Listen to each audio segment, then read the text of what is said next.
Welcome, Ilana Dubrovsky, to Immunity Group Australia's podcast.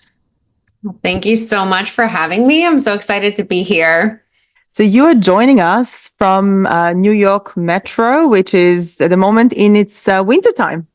It's right. It's freezing over here, and I see the sun over there, and I am very jealous. I'm freezing. I've got a blanket on my lap right now. But it's quite romantic when we see those beautiful snowflakes and winter markets. But tell us first of all about your background. You are a specialist, registered pediatric food allergy dietitian. But what does that actually mean? And why is a registered dietitian interested in food allergies? Yeah, so it's a little bit of a wild story. I've always had an interest in nutrition. But fun fact, I'm actually a career changer. My career was previously in nonprofit development. I was a certified fundraising executive in maternal and child health and private schools.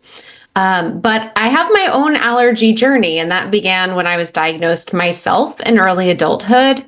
But when I had my two children who were both diagnosed with multiple severe allergies, it really changed everything for me. I really struggled, as many food allergy parents do, with balancing all of the nutritional, psychological, and social impacts of raising children with allergies. And it inspired me to follow this career path and help others who deal with these challenges.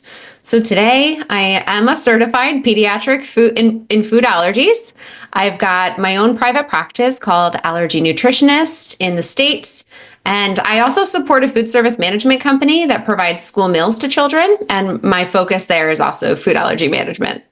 That is such a rich background, actually. But as a food allergy mom who knew about nutrition more than all of us, what was that feeling like when you were told that your child has food allergies?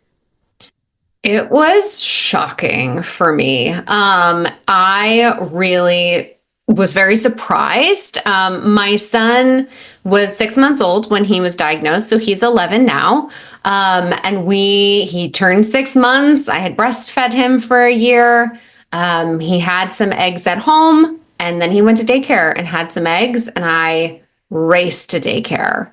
And so that is where my journey of food allergy anxiety really began. My daughter was diagnosed even before she had any solids, and she was in daycare, 5 months old, and she was nearly going into anaphylaxis from cross-contamination. It was a terrible time for us.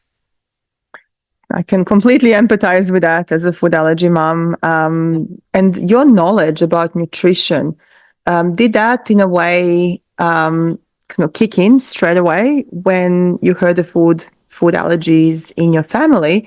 Or was it actually a harder thing to deal with because you knew so much? Yeah, that's a great question. At the time, I was still in nonprofit development, so my education hadn't kicked in by that point. I did really see this gap as I was going through it. I spoke to my daughter's pediatrician. I was nursing. I didn't know what to do. I was like, do I stop eating all the things that she is now allergic to? She was colicky. She had eczema. She had asthma. She had everything going on. And I was really glad to have the advice to continue breastfeeding, stay on track. But it was really a challenging time. I was also told that I could meet their nutritional needs solely through diet. I now know that is very, very difficult to do, especially depending upon the allergy. So my goal now is to really fill this gap in medical care that focuses on nutrition, not only for those that have been diagnosed with food allergies, but also their families. I feel like nutrition services need to be accessible, even though they're not very common here in the States in food allergy. So I accept insurance. I'm able to practice medical nutrition therapy in several states around the US. And as you know, food allergy parents really need the support, and there's a real need for this specialty, especially among registered dietitians. I hope that also Australian dietitians who are listening to our podcast will be inspired by your example. You're in a unique position, though, because you're a food allergy mom and you deeply empathize with all your clients. And we briefly mentioned about the psychosocial element of living with food allergies. But how does your background help in those professional dealings with food allergy families? Do you kind of disassociate yourself a little bit because it's sometimes like reliving a trauma? How do you professionally manage that? It's an excellent question. So as we know, food allergy related stress and anxiety is extraordinarily common. It's a common response to receiving this diagnosis. Even having someone in your family receive this diagnosis, it's very stressful. There's a fear of accidental exposures and a constant state of worry and panic, especially when you're outside of your home and navigating social situations. It happens all across the lifespan. For infants and children, parents are overwhelmed with label reading, deciding how and when to introduce allergens into the child's diet, and decision making about daily routines. We've got birthday parties. Do we eat at restaurants, family events, holidays? All of these things present significant challenges for food allergy families and can lead to a lot of feelings of isolation. For teens and adolescents, food allergies are associated with lower self-esteem, depression, can even lead to disordered eating. Adults diagnosed with allergies, as we said, have a reported diminished quality of life and can also demonstrate post-traumatic stress symptoms due to these fears. So it is really challenging, and it's really challenging for me to disassociate for sure. I try. I am an empath, so this is very difficult for me to do. I did work in a pediatric ICU and clinicals, and this really helped to hone this skill because it was so difficult seeing these babies and children and parents hurting, especially when they were dealing with devastating injuries or diagnoses. But on the same coin, I think that there's a lot of beauty and connection and honesty and being really transparent with my family. So I try to do that, even though sometimes it's challenging. It's almost like a superpower you have. Yeah, insight I into try. both worlds. Yeah. And the families who come to you, your clients and the families you've worked with in clinical setting, what are some of their biggest fears and concerns? So when they come to you for the first time, what do you see most of? So there's a lot of food allergy fears and myths. So I would say nearly all of my families are in fear of isolation, and that goes across the lifespan for their children and for themselves. Like I said, particularly in the context of social situations and family gatherings, holidays, a common point of discussion, especially around this time, is individuals and families are not going to events. They're not going to celebrations. They're staying home alone. And really what I find most interesting and really fascinating is that there seems to be a level of understanding and compassion for food related diagnoses such as celiac and diabetes. But most of my clients struggle with their own families who seemingly don't understand allergies or don't think it's a problem or it's a real condition. So, these experiences that my families have perpetuate their diminished quality of life and mental health. Sometimes they rely on their very young children to advocate for themselves, to be wary of food not made from home. And unfortunately, what I see a lot is a lot of families end up with allergen-free households because the challenge is just too great to have unsafe foods at home. And as a dietitian, that is certainly a nutritional concern that I have. I'm not sure if you've seen in your practice families coming to you with sort of these broad panel spectrum testing, but I would say this is a real challenge for my families is trying to interpret the food allergy test results, thinking that the results are absolute. There's a very high false positive rate, as we know, close to 60%. So I think that this is a very big challenge that I have, probably the biggest myth, right? Like we get test results, we want to believe them. So there's a lot of discussion that I have with my families to try to navigate this and interpreting the results in the context of clinical history. And Mr. Google doesn't help, does it? Oh God, no, it really doesn't. Tell us about your calcium study. You have published a very interesting research about food allergies and nutrient deficiency. And this is obviously one of our biggest worries as food allergy parents throughout childhood, not, I guess, just when babies are small, but overall. And please, could you tell us about this study? What was it about exactly? Who was involved? What was tested? And what methodology did you use? And what are some of the key findings from this study? Yeah. Thank you so much for asking about this. I'm very excited about this study and results. It was really the first of its kind to look at this relationship. So what we had looked at was the relationship between children's allergies and the nutritional implications on their household, specifically parents and caregivers. So as you said, the focus was calcium. We looked at calcium intake in the US. We did this for a few reasons. So here in the US, it's been documented as a nutrient of public health concern for the general US population, not even allergy families, the general population since 2005. Also, research has reported that dairy-based elimination diets can place these individuals at a greater risk of developing a deficiency, right? Like that makes sense. But this, as I said, was the first study to assess calcium intake in the household as a direct result of the child in the house with a dairy allergy. So what we did is we used an online questionnaire that estimated calcium intake from several calcium-rich foods using standard portion sizes. We were able to obtain data. So how we did this is we took two groups. We took one group of parents of children with a diagnosed dairy allergy, not suspected, that had to be diagnosed by a physician, and a second group of parents of children who did not have a dairy allergy. So the results were very interesting. For context, adults should consume about 1,000 milligrams of calcium daily. The results of this study showed that our control group, which is the first group, the parents of children without allergies, were consuming about 520 milligrams of calcium every day. So that is about half of the amount that we need to be consuming. Now, the experimental group, those are the parents that we're concerned about. The parents of children with the dairy allergy, they were consuming 273 milligrams of calcium daily. That's so low. Oh my gosh, it's really, really concerning. So there's several takeaways to this, right? Like, we know now that no one's getting sufficient calcium in the diet alone, not without supplementation. We also can take away that parents of children with dairy allergies are getting a fraction of the calcium as their counterparts. So what do we do with this information?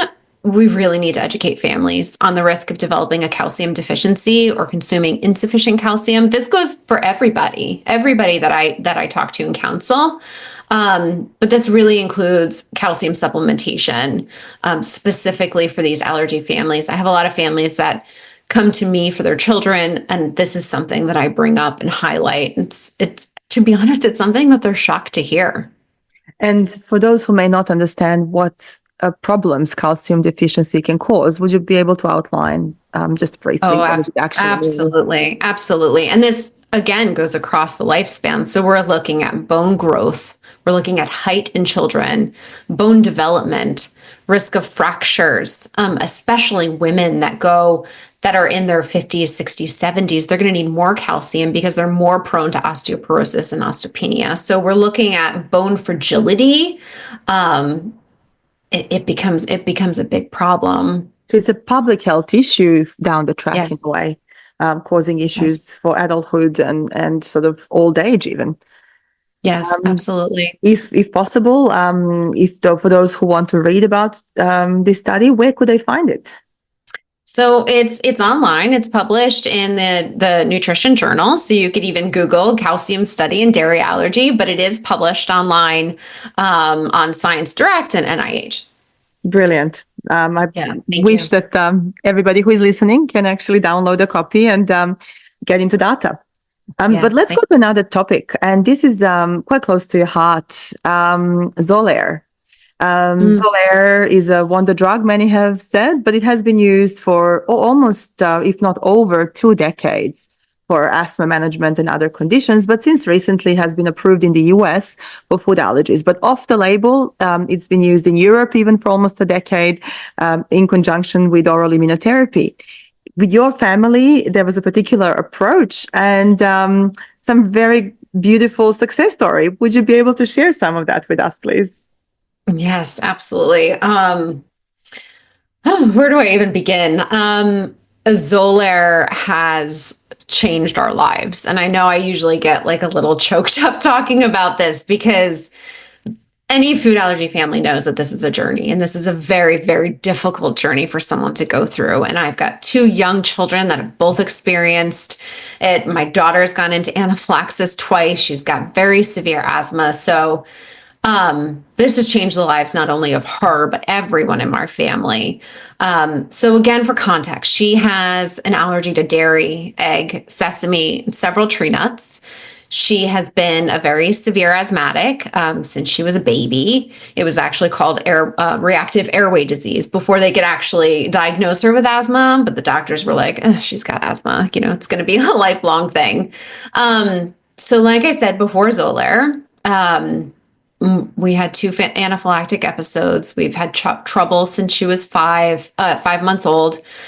There was no more going to restaurants for the past 4 years. We were in and out of the hospital regularly. She once walked into a coffee shop and was blue in minutes from potentially the frothed milk in the air. I mean, this is a very, very sensitive kiddo. Everywhere we went, we were Googling where the nearest urgent care hospital is. I mean, traveling was so challenging, and social gatherings were isolating, family events near impossible, especially when we're going out of the house in unfamiliar areas. We all struggled with friendships, especially my kids. So life was really challenging for us before Xolair. We began the drug in November of 2023, so just a little over a year ago. And we started that for her asthma. She had uncontrolled asthma. She was on multiple rounds of steroids. At the time, she was on a very bad asthma flare, and we were struggling.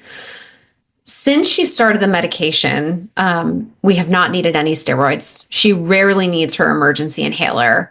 Her asthma has improved tremendously. Now, it doesn't make her foolproof, right? Like if she walks into my dad's horse barn, like she will need a puff or two, but she is substantially better. She is much more controlled.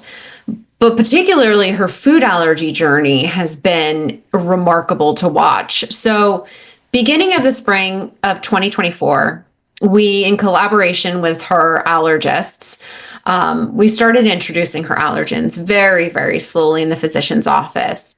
For those who don't know, 70% of children with dairy and egg allergies, regardless of Xolair, actually can tolerate the baked varieties. So we began with baked egg, a very small amount, and she passed. It was a moment, I will say, to watch my child eat something that we've been avoiding for years. She moved up the ladder. We went to larger amounts. We moved to pancakes with egg. We moved to scrambled eggs, small doses that incrementally brought her up to a full egg. And she passed. She passed her sesame challenge. The biggest one was the dairy, which led to the anaphylactic episodes. We did this last month. We were waiting for 1 year for her to be on the Xolair, and she passed. I mean, we were so emotional. And it has been a ride. I mean, we've been a little more free going out to restaurants. We feel like she's so much safer. We went to a pizzeria. I watched her hold her first piece of pizza, and it sort of flopped over. For those who have ever held a piece of non-dairy pizza, it's almost like a cracker-like crust, whereas real pizza is thinner. And so to teach my 9-year-old how to hold a piece of pizza was an experience for sure. So she's doing amazing. And she has said to me, I would like to be on this for the rest of my life, which of course we know is not the goal. But she is happy. We actually just had our parent-teacher conference last week, and the teacher reported that she has demonstrated so much more joy and confidence in school since starting to eat dairy. It has been life-changing. It really has. There is one of the hardest allergens to actually deal with because, at least in Australia, schools are usually not free, but milk and egg, and that's the allergies we've had in our family since birth as well, are almost impossible to avoid. Cross-contamination, dirty hands, and those conversations with school, which are all kind of perpetual and often very difficult, suddenly after reaching food freedom, they shift in dynamics. And when it comes to that school management point, and you have worked with schools for so long, what are some of the biggest concerns now, not as a food allergy mom, but as a professional food allergy dietitian, when it comes to school setting and just schools dealing with children with food allergies? Yeah. So there's many concerns, of course. Of course, there's a safety concern, but I think a large issue is inclusiveness and bullying. It breaks my heart that a third of children with allergies experience bullying and harassment. This could be physical bullying and harassment, where allergens are waved in the faces of children with these allergies. By the way, this has happened to both of my children. It can also be verbal teasing. Children are usually separated from their peers at lunch for safety, sitting at allergy-free tables or sections of the tables. That's common here in the States. But they can also be excluded from birthday parties and social events. My daughter was told this school year that she wasn't invited to a classmate's birthday party because she has allergies. I said that's a lesson in friendship. That's not the kind of people we really want to be around, right? Happened to us as well, to be honest. So it happens, I think, to a lot of food allergy kids. Right. It breaks my heart. In terms of inclusiveness, food allergies are classified as a medical disability here in the US. And you would think that should come along with some protections, right? There is a federal civil rights law here that's called Section 504 of the Rehabilitation Act of 1973, and that protects discrimination based on disability. However, food allergy discrimination is rampant. Most school districts here in the US don't have any food allergy policies. And as we know, food refreshments are a staple at school events and class parties. This comes up all the time with my food allergy families. And I really like to use an analogy, especially for those that don't understand the impact that food allergies can have. I'd like to use an analogy to compare a physical disability to an invisible disability, right? So let's think about the physical disability, such as a child in a wheelchair, and an invisible disability like food allergies. So let me pose these questions. If a child was in a class with a student who was in a wheelchair, would it be permitted for a class activity to include a race of all the students? The answer would be no, of course not, because that would exclude the child in the wheelchair. But yet, it's acceptable for classroom celebrations to surround food. Food is a staple. So especially when there's so many other ways to celebrate an event or birthday party, like play games, do a craft activity, have a parent come into the room. I mean, I just can't wrap my head around it. And I think that we need to do more to compare physical disabilities that people understand, because it seems like schools have a difficult time wrapping their head around food allergies being a disability, even though they know it's true. For sure. I think this is a global problem, and it's kind of every school decides for themselves, and school canteens. I know for my daughter, we took photos of allergy-safe foods and printed it out, laminated, and she was literally going around with that paper, but there was not much she could actually purchase. Do you find the same problem in the States, that the school canteen does not actually cater enough for children with food allergies? Absolutely. Absolutely. I mean, in my food service experience, we are able to cater to children with allergies. I can't say the same for every food service company or schools, because here in the States, it could be the school running the food service operation for the children, or it could be a food service management company. We try to do the best that we can to accommodate these students with safe meals, with allergy-free meals. We try to purchase specific allergy-free meals and develop a menu for that child. child, we certainly do the best that we can. But when you have so many kids coming through the line, we always say to every family, the safest meal is a meal packed from home. And it's just the reality. And eating disorders, you mentioned that earlier, that food allergies can lead to eating disorders, especially amongst teen population, but also amongst adults. What's your experience with that, and how can that happen? Because people who don't have food allergies may not understand that connection. Yeah, absolutely. So research has shown us that allergies can cause individuals to have a disrupted relationship with food, right? This could stem from having a very limited diet, extreme fear and anxiety surrounding food, food aversions, stress in social situations, among other concerns that reinforce this negative association with food. Children having to follow restrictive diets due to their allergy has been linked to lower self-esteem, higher rates of depression, and like you said, an increased risk of developing an eating disorder. And the two more common ones that are developed from this would be anorexia nervosa and something called ARFID, which is a newer eating disorder. It's avoidant restrictive food intake disorder. And these challenges can resolve over time into adulthood, or it can lead to picky eating, or it could lead to a continuation of ARFID. But these children need support, and they need support right upon diagnosis. It's interesting, again, there are protocols in place for referrals once an individual receives a diagnosis of a chronic illness, right? We're looking at, once again, diabetes, kidney disease, even obesity.